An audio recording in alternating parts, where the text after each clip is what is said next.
রমজান পালন করার পরে আমরা ঈদ উল ফিতর আদায় করি। আর আল্লাহ পাক রব্বুল আলামিন বলছে ঈদুল আজহার বিষয়টা আলাদা। কেমন? তোমরা নামাজ আদায় করার পরে ঈদুল আজহার যে উদ্দেশ্য সেটা তোমাদেরকে নামাজের পরে আদায় করতে হবে। একই আল্লাহ সুবহানাহু ওয়া তাআলা আমল করার পরে ঈদের নামাজ আদায় করতে হবে।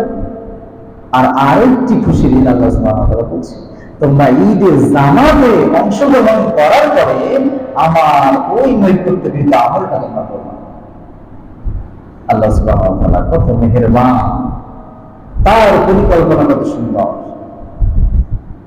রব্বে কারীম কুরআনে কারীমে বলতেছে قل إن صلاتي ونسكي ومحياي ومماتي لله رب العالمين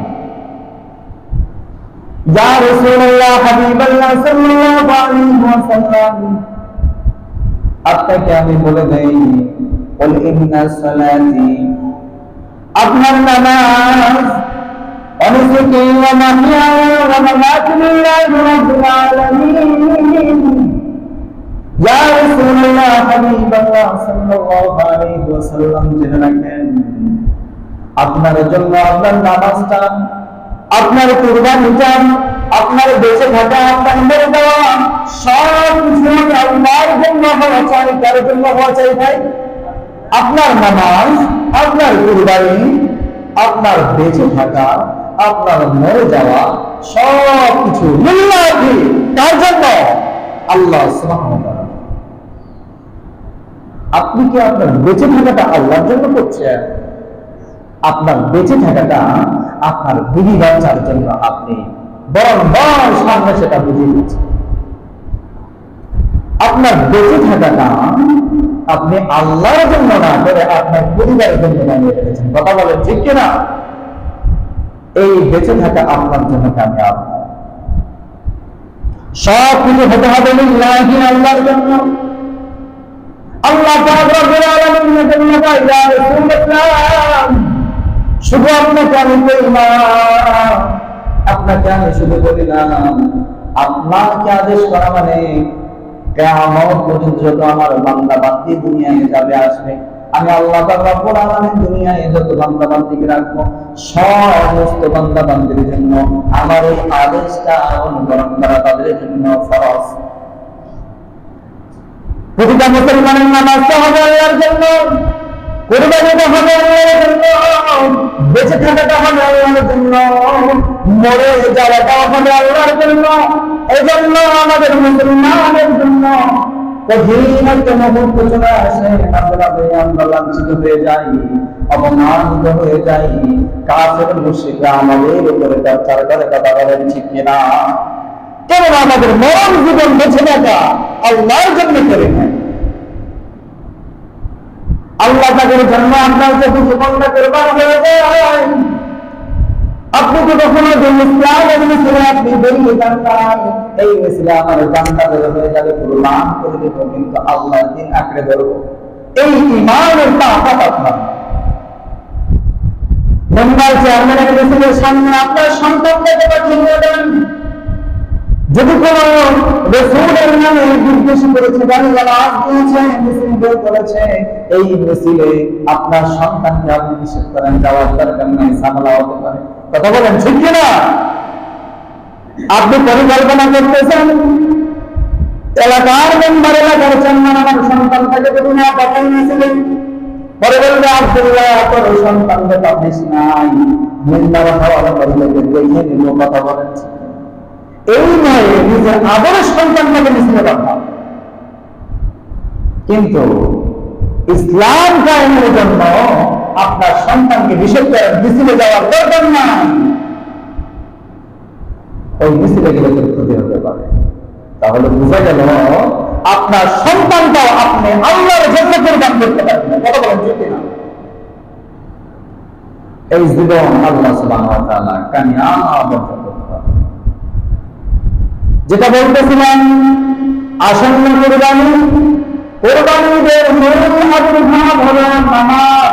এই মূল নামাজ আদায় করে করার পরে আল্লাহ পাক রব্বুল আলামিনের জন্য আপনাকে কুরবানি দিতে হবে। এই কুরবানি দেওয়ার ক্ষেত্রে অনেক মুসলিম উম্মারা আলসামি করে। এই মুসলিম উম্মারা কুরবানি পালন করতে চায় না, অনেক অনেক টাকা বিভিন্ন জায়গায় নষ্ট করে ফেলে দেয়। কুরবানি যখন ঈদুল ফিতরের সময় চলে আসে, মুসলিম উম্মারা পশু ক্রয় করে শুরু করে দেয়, তখন ওই মুসলিমরা স্লোগান তোলে, টাকা পয়সা নাই, অভাবে আছি, কুরবানি দেওয়ার দরকার আছে নাকি? আল্লাহ তাআলা কি অভাবে থেকে কুরবানি দিতে বলছে নাকি? এমন মুসলমানের স্লোগান আছে না ভাই? সন্তানকে, বিবিকে, বাচ্চাকে হাজার হাজার টাকা মার্কেট করে দেয়, কিন্তু আল্লাহর নৈকট্য অর্জন করার জন্য ফি সাবিলিল্লাহ ভাবে পশু কুরবানি দিতে চায় না। এমন মুসলমান আমাদের সমাজে আছে না? এই মুসলমানগুলো কপাল পোড়া। এই মুসলমানগুলো দুই জাতিকে অনুসরণ করে। যখন ঈদুল আযহা চলে আসে, দুই জাতিরা স্লোগান তোলে কি? মুসলমানরা তো কি করে? প্রাণী হত্যা করে, প্রাণী হত্যা তো মহাপাপ। এই স্লোগান, এই যুক্তি দিয়ে মুসলমানদেরকে পিছিয়ে রাখার চেষ্টা করে বেজাতিদের দিক নির্দেশনা অনুযায়ী। আর মুসলিমদের ভিতরে কিছু নামের মুসলমান, এরা আল্লাহ সুবহানাহু ওয়া তাআলার হুকুম আহকাম মেনে চলতে অর্জন না করা থেকে বিরত থেকে এরা কি করে? আমার তো অভাব, আমার তো টাকা পয়সার সমস্যা, আমাকে কুরবানি দিতে হবে, আল্লাহ কি অভাবে থেকে কুরবানি দিতে বলেছে? এই অজুহাত দিয়ে সে পিছিয়ে থাকে। আল্লাহ পাক রব্বুল আলামিন যে বলল, তোমার নামাজ, সালাতে, ওয়ানুসুকি, তোমার কুরবানিটা আমার জন্য। আল্লাহ যে বলল যে তোমার কুরবানিটা আমার জন্য, আল্লাহর জন্য সে কুরবানি দেওয়ার জন্য এই বান্দাটা একটু স্যাক্রিফাইস করে, আল্লাহ নৈকট্য অর্জন করার জন্য একটু কষ্ট মেনে নেয় না। আল্লাহ সুবহানাহু ওয়া তাআলা বলছে, বান্দা তুই যদি আমার জন্য একটু কষ্ট করতে না পারিস, আমি মাওলা তোকে কিভাবে জান্নাত দিতে পারি? দুনিয়াতে পিতামাতার জন্য যদি কোনো সন্তান হাসান না করে, দেখবেন ওই সন্তানের উপর থেকে পিতামাতার যতই মায়া মহব্বত থাকুক না কেন, মন থেকে সন্তানটা উঠে যায়। কথা বলেন ঠিক না? বাবা মা ওই সন্তানকে মন থেকে ভালোবাসে না, কদর করে না। কেননা বাবা মাকে খুশি করতে পারবে। আল্লাহ সুবহানাহু ওয়া তাআলা বলে, রিদা রাব্বি ফি রিদাল ওয়ালিদাইন ওয়া সাখাতুর রাব্বি ফি সাখাতুল ওয়ালিদাইন। বান্দারে, তুই তোর মা বাবাকে খুশি করে ফেলেছিস, আমি আল্লাহ খুশি হয়ে গিয়েছি। বান্দারে, তুই মা বাবাকে কষ্ট দিয়েছিস, আমি আল্লাহ কষ্ট পেয়ে তোর উপরে নারাজ আছি, তোর উপরে বিদ্বেষ করেছি। তুই আমল করলো, তোর নামাজটা আমার দরবারে কবুল হবে না, তোর কুরবানিটা আমার দরবারে কবুল হবে না, তোর সমস্ত হজ, যাকাত, সমস্ত নফল ইবাদত দিয়ে মা বাবাকে কষ্ট দেওয়ার কারণে আমি নারাজ, আমি গুসা করেছি, তোর আমলগুলো বৃথা যাবে বলে নাউজ। এই জন্য ভাই, যাদের বাবা মা বাইচা আছে, আসন্ন কুরবানি ঈদুল আযহার নামাজ রাখি, মা বাবার কাছ থেকে ক্ষমা চেয়ে নেন, এরপরে প্রিপারেশন নেন যে ঈদুল আযহার নামাজের পরে আমি আল্লাহ সুবহানাহু ওয়া তাআলার জন্য আমার পশু, প্রকৃত পশুকে আমি কুরবানি চেষ্টা করবো ইনশাআল্লাহ। আমাদের এই মহল্লায় আমরা কি সকলেই কুরবানি দেই? এটা আওয়াজ করেন না, আপনারা যদি না বলেন আমি জানবো না। আমাদের এই মহল্লায় আমরা কি সকলেই কুরবানি দেই? ভাই দেই না। আচ্ছা, কিন্তু আমি দেখি এই যে ধান কাটাকাটি চলতেছে না ভাই, যারই দেখা হয় মাঝে মাঝে কি করবো ভাই, আপনাদের দেখি না কেন অনেক ব্যস্ত, ভুট্টা কাটা, ধান কাটা ইত্যাদি ইত্যাদি অনেক ব্যস্ততা দেখায়। তো তার ব্যস্ততায় বোঝা যায় নিশ্চয় সে অনেক চাষাবাদ করেছে। কথা বলে ঠিক না? চাষাবাদ করেছে মানে কি, তার অর্থ সম্পদ আছে, তার জন্য তো কুরবানি দেওয়া কি দরকার না? আল্লাহ সুবহানাহু ওয়া তাআলা বলছেন, সাহাবীরা যখন এই ঈদুল আযহা চলে আসবে, তোমরা কমপক্ষে কুরবানি ঈদুল আযহা যখন চলে আসবে, তোমরা আল্লাহ ফি সাবিলিল্লাহ, আল্লাহ তাআলার উদ্দেশ্যে পশু জবাই করার চেষ্টা করবে। যদিও সেটা কি হয়, ছাগল খাসি হয়, সেটা কি 1 বছর হয়েছে, এই বাচ্চাটাও যদি হয়, তোমরা এই ছাগলকে কুরবানি করার চেষ্টা করবে। আল্লাহ তাআলা তোমার উপর খুশি। সাহাবী বলল, ইয়া রাসূলুল্লাহ সাল্লাল্লাহু আলাইহি ওয়াসাল্লাম, আমার তো ছাগল কেনার সামর্থ্য নাই, আমি কি করব? তুমি যদি আল্লাহ তাআলাকে খুশি করতে চাও, তুমি চাইলেই তোমার কোন বন্ধু, কোন বান্ধবের কাছ থেকে আল্লাহর রাস্তায়, যে আমি এই টাকাটা আল্লাহর রাস্তায় দিচ্ছি, আমার আল্লাহ তাআলা কিয়ামতের ময়দানে আমার জাযা দিবে, কিন্তু আমি দুনিয়াতে একটু কষ্ট করব। কিভাবে? তুমি চাইলে তোমার নিকট আত্মীয়ের কাছ থেকে ধার দেনা করে হলেও কুরবানি। সুবহানাল্লাহ বলবেন না? আপনি পরিকল্পনা করতে পারেন, চিন্তা করতে পারেন, হুজুর ধার দেনা করে আবার এই টাকার কুরবানি কেন? নবীজি কুরবানির গুরুত্বটা বুঝাইছে, কুরবানি দেওয়ার গুরুত্বটা বুঝিয়েছে, যে তোমাদের স্বার্থ যাদের আছে, সামর্থ্য যাদের আছে, এরাই যারা কুরবানি দেয় না, এরা তো দুটো জ্ঞানী। যাদের সামর্থ্য নেই তারাও চাকরি কুরবানি দিতে পারে। কিভাবে? আল্লাহকে খুশি করার জন্য। আমার এই অর্থটা কষ্ট করে আমি দুনিয়াতে ব্যয় করবো, কিন্তু আমার মাওলাকে খুশি করার জন্য।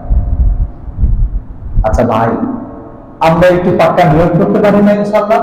আসন্ন ঈদুল আযহা আগে আমাদের অর্থ সম্পদ একটু ব্যয় করে আমরা কষ্ট করে হলেও কুরবানির জন্য পশু ক্রয় করার চেষ্টা করবো না ইনশাআল্লাহ? করবেন না? করবেন না? যারা যারা নিয়োগ করতে ইচ্ছুক এবং কুরবানি, আমার তো মনে হয় এখানে যারা উপস্থিত অনেকেরই উপর কুরবানি ওয়াজিব হয়ে গেছে, অনেকেরই উপর ওয়াজিব হয়ে গেছে। একটু নিয়োগ করা যায় না? আসন্ন কুরবানিকে আল্লাহ সুবহানাহু ওয়া তাআলার জন্য, আল্লাহকে খুশি করার জন্য আমরা আমাদের অর্থ তহবিল থেকে আমরা পশু ক্রয় করে আল্লাহর রাস্তায় কুরবানি করার চেষ্টা করব না ইনশাআল্লাহ? ইনশাআল্লাহ আল্লাহ সুবহানাহু ওয়া তাআলা আমাদেরকে কুরবানি করার তৌফিক। আল্লাহ রাসূল সাল্লাল্লাহু আলাইহি ওয়াসাল্লাম সাহাবী যায়েদ ইবনে আরকাম রাদিয়াল্লাহু তাআলা আনহু বলেন, হাদিসে কারিমে এসেছে, মা হাযিহি আযহিয়া ইয়া রাসূলুল্লাহ, মা হাযিহি আযহিয়া ইয়া রাসূলুল্লাহ, এই যে আপনি কুরবানি বলছেন, এই কুরবানিটা আসলে কি আমরা জানতে চাই। মা হাযিহি ইয়া রাসূলুল্লাহ, রাসূল সাল্লাল্লাহু আলাইহি ওয়াসাল্লাম বলেন, হে সাহাবী আজমাইন, এই কুরবানিটা হলো তোমার মুসলিম জাতির পিতা একজন আছে, তার নাম ইব্রাহিম খলিলুল্লাহ। আমাদের মুসলিম জাতির পিতার নাম কি? সকলে আওয়াজ করে বলে, আমাদের মুসলিম জাতির পিতার নাম কি? ইব্রাহিম খলিলুল্লাহ। রাসূল সাল্লাল্লাহু আলাইহি ওয়াসাল্লাম বলেন, ক্বালা সুন্নাতু আবিকুম ইব্রাহিম আলাইহিস সালাতু ওয়াস সালাম।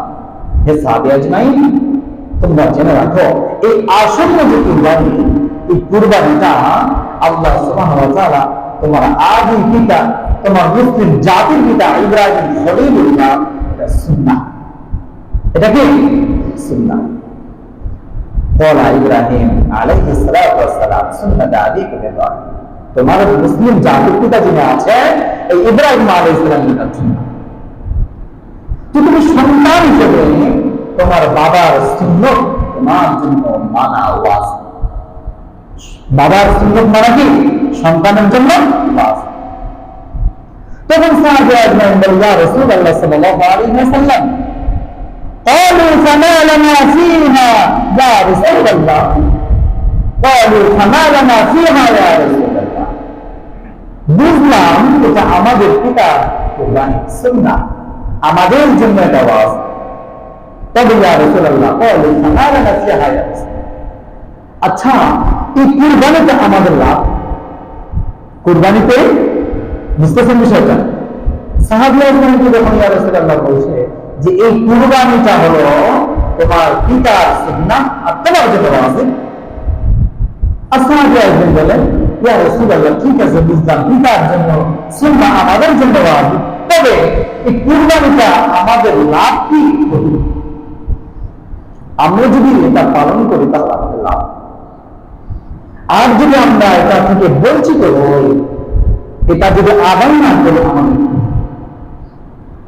রাসূলুল্লাহ সাল্লাল্লাহু আলাইহি ওয়াসাল্লাম হাদিসে বলেন, যা সাহাবী আজমাইন ক্বালা বিকুল্লি শাতিন হাসানা, ক্বালা কুল্লি শাতিন হাসানা। হে সাহাবী আজমাইন, তোমরা যদি কোরআনে কারীমে আল্লাহ সুবহানাহু ওয়া তাআলা যে আল্লাহর জন্য কুরবানি করতে বললো, এই কুরবানিটা তোমার পিতার জন্য সুন্নাহ, তোমার জন্য ওয়াজিব। এই কুরবানিটা যদি তুমি পালন করো, আল্লাহ পাক রব্বুল আলামিন তোমার আমলনামায় ওই পশু কোরআন করার পরে তুমি জবাই করে ফেলেছো, কুরবানি দিয়েছো, পশুর যতগুলো লোম আছে প্রতিটা লোমের বিনিময়ে গনে গনে আল্লাহ পাক রব্বুল আলামিন তোমার আমলনামায় সওয়াব দান করবে। সুবহানাল্লাহ। এবং প্রতিটা পশম ধুনে ধুনে তোমার আমল নামা থেকে যত গুনাহ হয়েছে আল্লাহ মাফ করে দেবে। সুবহানাল্লাহ। এই কুরবানি আল্লাহ কি আল্লাহ রাসূল সাল্লাল্লাহু আলাইহি ওয়াসাল্লাম বলেছে, এই কুরবানিটা যদি তোমরা পালন না করো, আল্লাহ সুবহানাহু ওয়া তাআলা রাসূল বলেন, যারাই মুসলিম দাবি করার পরে, ইব্রাহিম খলিলুল্লাহ সন্তান দাবি করার পরে ঈদুল আযহা কুরবানি আদায় করে না, ফি সাবিলিল্লাহ ভাবে আল্লাহর জন্য কুরবানি আদায় করে না, ওই সমস্ত উম্মতগুলোর জন্য আমার ঈদগাহে নামাজ না পড়তে আসে। নাউযুবিল্লাহ বলবেন না, নাউযুবিল্লাহ বলবেন না। তাহলে রাসূল কোন, যারা কুরবানি আদায় করলো এরা প্রতিটা পশুর পশমে আর গুনাহ আল্লাহ সওয়াবও এন্ট্রি করে দেয় আমল নামায়। সুবহানাল্লাহ।